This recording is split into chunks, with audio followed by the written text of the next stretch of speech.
नमस्कार दोस्तों, आप सभी का हार्दिक स्वागत है हेल्थ क्यू चैनल में। ये एक हेल्थ अवेयरनेस चैनल है जहां मेरा उद्देश्य है कि मैं आपको मोटिवेट कर सकूं आपके हेल्थ के प्रति।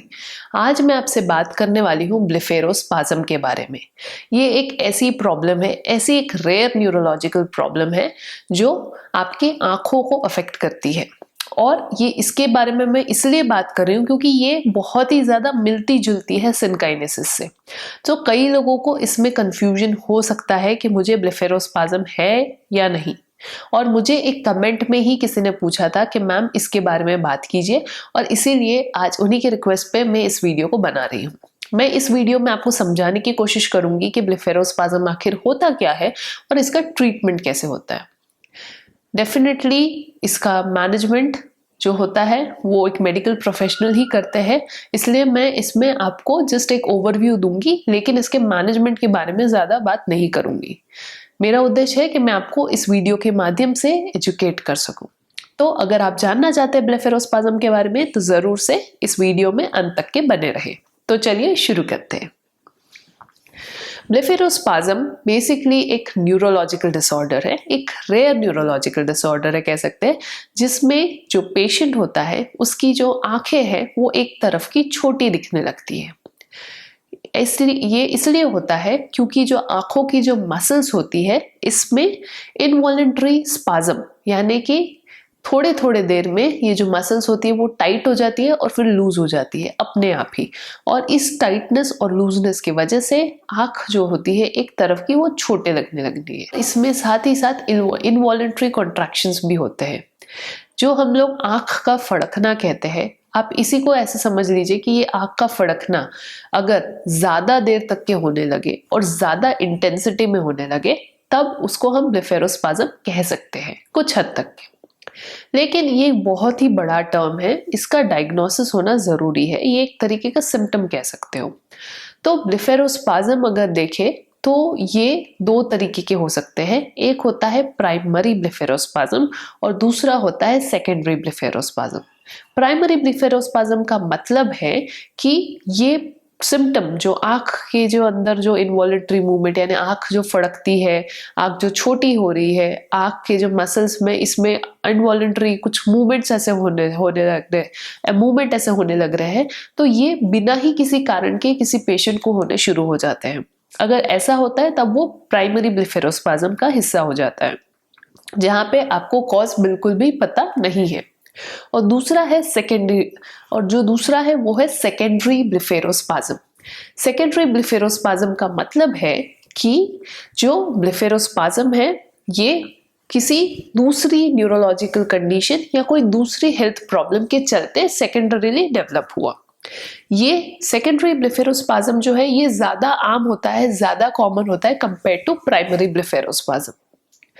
ब्लेफेरोस्पाज्म का वैसे तो कॉज अभी तक के पता नहीं चला है, लेकिन मोस्टली स्टडीज में ये देखा गया है कि ब्लेफेरोस्पाज्म के पेशेंट्स में जो बेसल गैंग्लिया, ये एक स्ट्रक्चर होता है जो हमारे ब्रेन के अंदर होता है, इसमें कुछ एबनॉर्मलिटीज होती है। ये क्या एबनॉर्मलिटीज होती है, कितनी एबनॉर्मलिटीज होती है, इस पे अभी भी रिसर्च पूरी तरीके से कंप्लीट नहीं हुआ है, बट ये एबनॉर्मलिटीज देखी जाती है ब्लेफेरोस्पाज्म, स्पेशली प्राइमरी ब्लेफेरोस्पाज्म के पेशेंट्स में।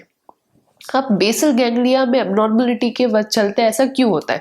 तो बेसल गैंग्लिया ये एक स्ट्रक्चर होता है जो हमारे ब्रेन के अंदर होता है और इसका काम होता है मसल कॉन्ट्रैक्शंस को कंट्रोल करना, जो कई बार पार्किंसंस डिजीज के पेशेंट, डिस्टोनिया के पेशेंट, ट्रिमर के पेशेंट, इनमें भी अफेक्ट होता है।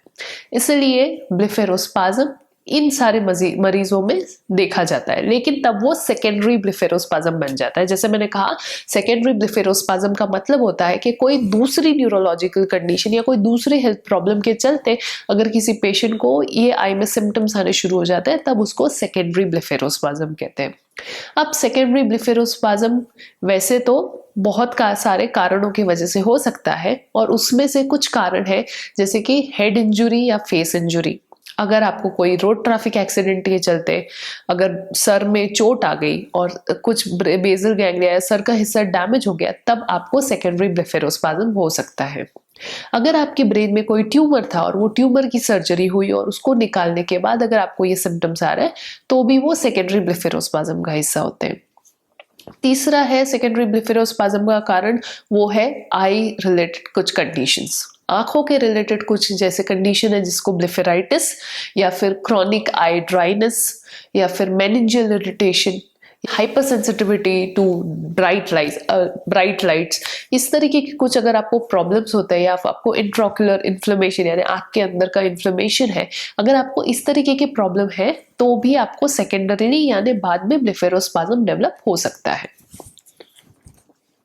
इवन बेल्स पाल्सी के चलते सेकेंडरीली पेशेंट्स कई बार ब्लेफेरोस्पाज्म डेवलप करते हैं, लेकिन इसका जो इंसिडेंस है ये बहुत रेयर है, मतलब कि 100 में से 1000 में से सिर्फ 2 पेशेंट को ब्लेफेरोस्पाज्म होगा बेल्स पाल्सी के बाद। इवन हेमीफेशियल स्पाज्म के जो पेशेंट्स होते हैं, जो मरीज होते हैं, उनको भी ब्लेफेरोस्पाज्म एक्सपीरियंस होता है।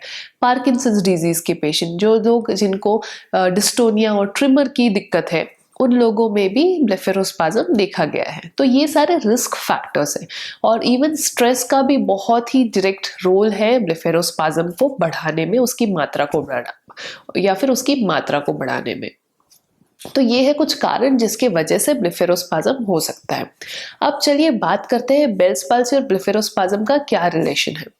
अभी ब्लेफेरोस्पाज्म, जैसे मैंने कहा, इनवॉलंटरी कॉन्ट्रैक्शन या फिर आपके न चाहते हुए भी आंख का फड़कना अगर ये होता है, और उसकी वजह से अगर आपको लगता है कि आपकी जो आंख है ये धीरे धीरे छोटी हो रही है, या अगर आपको आंख पूरी ऊपर खोलने में दिक्कत होती है, या फिर आप पूरी आंख ज्यादा देर तक के खुली नहीं रख पाते हो, तब उसको ब्लेफेरोस्पाज्म होता है, तब उसको ब्लेफेरोस्पाज्म कहते हैं।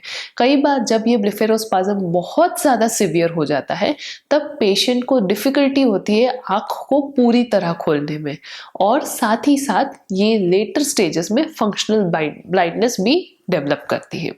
लेकिन बेल्स पाल्सी के अंदर एक और सिम्टम है जिसको सिनकाइनेसिस कहते हैं। इसमें और ब्लेफेरोस्पाज्म में कहीं ना कहीं थोड़ी बहुत समानता है, और इसी की वजह से ये कंफ्यूजिंग हो सकता है किसी के लिए ये डिसाइड करना कि ये ब्लेफेरोस्पाज्म है या सिनकाइनेसिस है।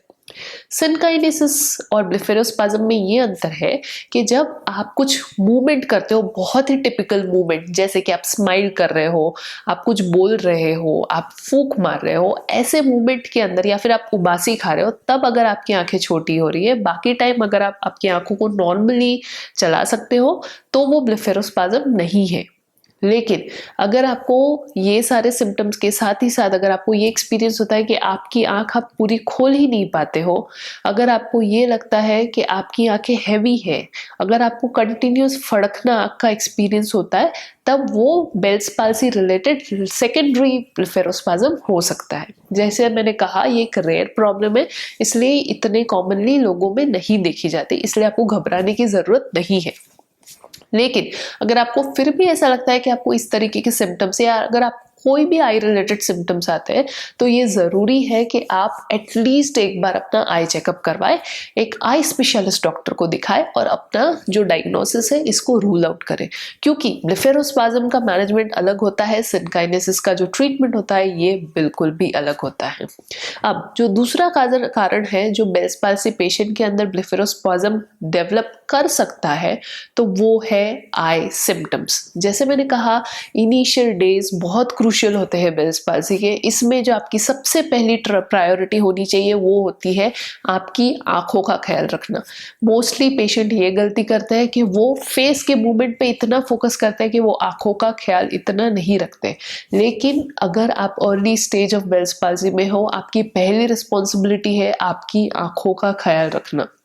आपकी आंखों में बार बार ड्रॉप्स डालते रहे, आपकी आंखों को बचाए बाहर की धूल मिट्टी से, हवा से, या कोई भी ऐसी चीज से जो इरिटेशन क्रिएट करे, और बहुत ही तेज लाइट से भी आपको बचाना है, क्योंकि यही सारी चीजें बाद में लेटर ऑन फ्यूचर में ब्लेफेरोस्पाज्म डेवलप कर सकती है। तो अगर आपको बेल्स पाल्सी हुआ है, या फिर अगर आपको सिनकाइनेसिस है, और अगर आपको लगता है कि आपकी एक साइड की आंख छोटी हो रही है, तो एटलीस्ट एक बार तो ही आपको बिल्कुल एक आई स्पेशलिस्ट की सलाह लेनी चाहिए, उनको कंसल्ट करना चाहिए। तो ये था बेल्स पाल्सी का रिलेशन ब्लेफेरोस्पाज्म के साथ। अब बात करते हैं इसके ट्रीटमेंट की। तो सेकेंडरी ब्लेफेरोस्पाज्म को कुछ हद तक के प्रिवेंट किया जा सकता है। जैसे कि कुछ ऐसी चीज़ें हैं, अगर आप उसका ध्यान रखो तो आप उसको कुछ हद तक प्रिवेंट कर सकते हो। अगर आप अपनी आँखों को ड्राई होने से बचाते हो, कैसे ये कर सकते हैं, तो बार बार जो आर्टिफिशियल टीयर्स होते हैं उसके ड्रॉप्स डाल के, बाहर निकलते वक्त अगर आप डार्क सनग्लासेस पहनते हो तो उससे भी आप आपकी आँखों को बचा सकते हो एकदम ब्राइट लाइट से, और ब्लेफेरोस्पाज्म से बच सकते हो। अगर आपको ड्राई आइज का सिम्टम है या कोई भी दूसरे आई रिलेटेड सिम्टम्स है तो डॉक्टर की मदद से उसका सही इलाज करवा के और स्ट्रेस को कम करके, इन सारी चीजों से आप ब्लेफेरोस्पाज्म को कुछ हद तक के प्रिवेंट कर सकते हो। लेकिन अगर आपको ब्लेफेरोस्पाज्म डेवलप हो गया है तो अनफॉर्चुनेटली यही सारी चीजें जिससे आपको उसको डे टू डे लाइफ में मैनेज करना है। लेकिन अगर आपके सिम्टम्स बढ़ रहे हैं तो आपको मेडिकल मैनेजमेंट यानी दवाइयों की मदद लेनी पड़ेगी। बोटॉक्स थेरेपी एक प्रॉमिसिंग थेरेपी यहाँ पे आती है जो मदद करती है ब्लेफेरोस्पाज्म को ठीक करने में, जो मदद करती है ब्लेफेरोस्पाज्म को मैनेज करने में, और साथ ही साथ कुछ सर्जिकल प्रोसीजर्स भी होती है जिसकी मदद से ब्लेफेरोस्पाज्म को ठीक किया जाता है। लेकिन ये सारा डिपेंड करता है कितने लेवल पे ब्लेफेरोस्पाज्म हुआ है, कितना सिवियर है ये। और अगेन वही पॉइंट पे आऊंगी फिर से कि इसीलिए डॉक्टर की मदद लेना, डॉक्टर को कंसल्ट करना जरूरी है। तो दोस्तों ये मैंने आपको कोशिश की समझाने की कि ब्लेफेरोस्पाज्म होता क्या है और इसका क्या रिलेशन है बेल्स पाल्सी के साथ। आशा करती हूँ आपको ये वीडियो समझ में आया। अगर आपको नहीं समझ में आया, कुछ डाउट्स थे इसके रिलेटेड, तो कमेंट सेक्शन में ज़रूर लिखिए और इस वीडियो को लाइक कीजिए, शेयर कीजिए और सब्सक्राइब कीजिए हेल्थ क्यू चैनल को। आपको मैं मिलूंगी अगले वीडियो में। धन्यवाद।